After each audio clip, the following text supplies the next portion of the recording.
गांव की एक नदी में एक खूबसूरत और मोटा मेंढक रहता था। एक बार ठंड ज्यादा होने की वजह से वह नदी के बाहर निकल करके धूप का मजा ले रहा होता है। धूप में निकला ही करो, ठंड है रानी, कहीं बर्फ में हम ना जम जाए। अरे वाह वाह वाह, क्या मौसम है। इस ठंड में धूप सेकने का मजा ही कुछ और है।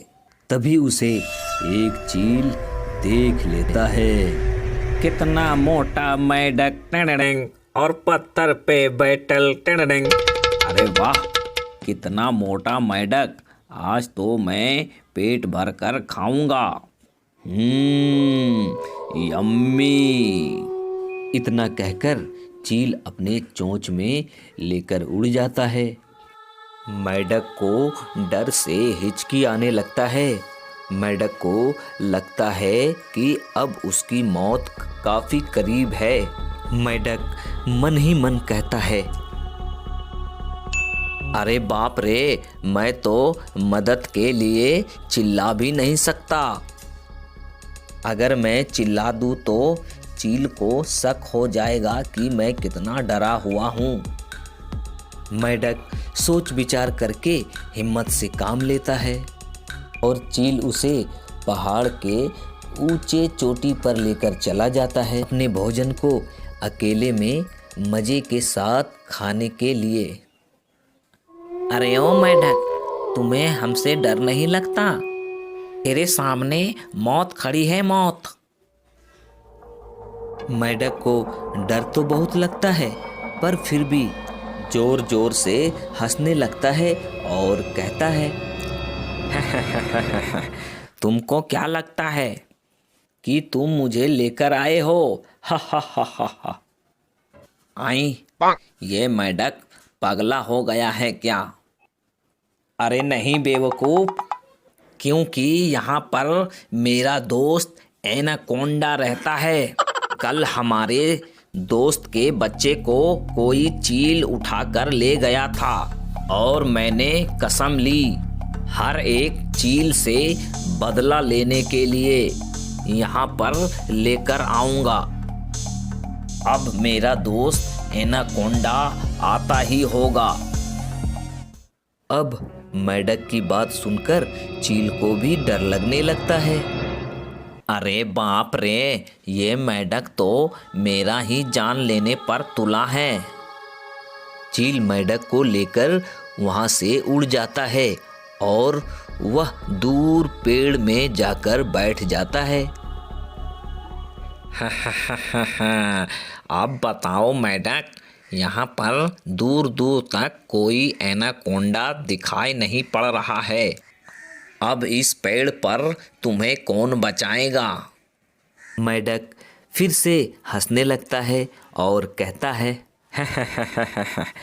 ठीक कहा तुमने, यहाँ पर कोई एनाकोंडा दिखाई नहीं पड़ रहा है, पर इस पेड़ में मेरा एक और दोस्त चीता रहता है जो बहुत खूंखार है और यहाँ पर चील को देखकर बहुत खुश हो जाएगा, क्योंकि उसे चील का मांस बहुत पसंद है। आज तो समझो मेरे दोस्त का लॉटरी ही लग गई। मेंढक की बात सुनकर चील एक बार फिर से डर जाता है और फिर मेंढक को अपने पंजों में जकड़कर वहाँ से उड़ जाता है। भूख लग रही है, मुझे भूख लग रही है। चलते चलते चील को एक मंदिर दिखाई पड़ता है और वह मंदिर के ऊपर जाकर बैठ जाता है। जैसे ही मेंढक के ऊपर चील हमला करने वाला होता है, मेंढक फिर से खिलखिलाकर हंसने लगता है। मैं इस मंदिर का सबसे पुराना भक्त हूँ और तुम मुझे इस मंदिर में मारोगे। तुम जानते नहीं हो इस मंदिर के शक्तियों के बारे में। जैसे ही तुम मुझे मारोगे वैसे ही तुम भी जलकर मर जाओगे। मेंढक की यह बात चील को इतनी ही सच्ची लगी कि वह एक पल ना गवाकर झपट्टा मारकर मेंढक को लेकर उड़ जाता है और चील परेशान होकर वापस उसी नदी पर आकर बैठ जाता है। तुम्हें खाने के लिए यही जगह ठीक है। मैं तुम्हें जहाँ भी लेकर गया हूँ, कोई ना कोई तुम्हारा दोस्त हमें मार ही डालता। यहाँ पर तुम्हारा कोई दोस्त नहीं रहता, क्योंकि मैंने तुम्हें यहीं से ही उठाया था। मेंढक सर झुकाकर रोने लगता है और कहता है,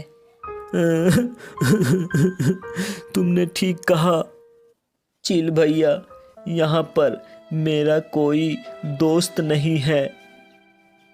मैं तो अब मरने वाला हूँ।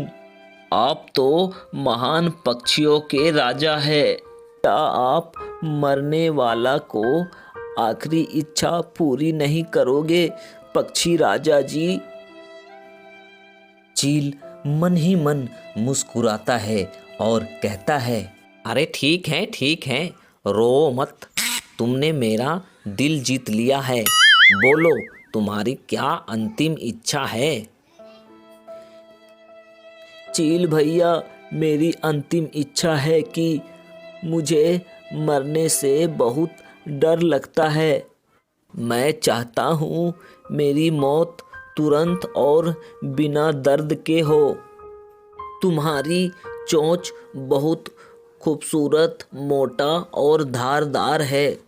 तुम अपनी चोंच थोड़ी गीली कर लो ताकि हमारी मौत थोड़ी नरमी से हो जाए।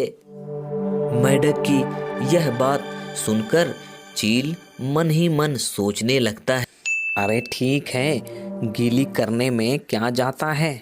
मैं तो अपना गला भी गीला कर लूँगा ताकि अपना भोजन आराम से कर सकूं। अरे ठीक है, मैं अपनी चोंच थोड़ी गीली कर लेता हूँ। तुम यहाँ पर बैठे रहना। ये कहकर चील अपनी चोंच को गीली करने के लिए जैसे ही मुड़ता है, मेंढक जोरदार छलांग लगाता है और पानी के भीतर चला जाता है।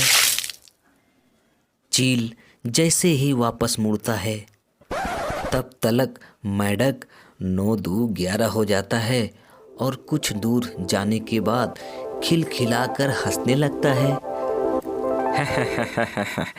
अरे चील जी, जितनी तुम्हारी चोंच मोटा, उससे भी ज़्यादा तुम्हारी अक्ल मोटी है। अरे मैं तो चला, मेरे लिए तो पानी ही जगह ठीक है। दोस्तों, इस कहानी से हमें ये शिक्षा मिलती है, हम अपने जीवन की कठिन परिस्थितियों में डर से नहीं बल्कि हिम्मत और बुद्धि से काम लेना चाहिए।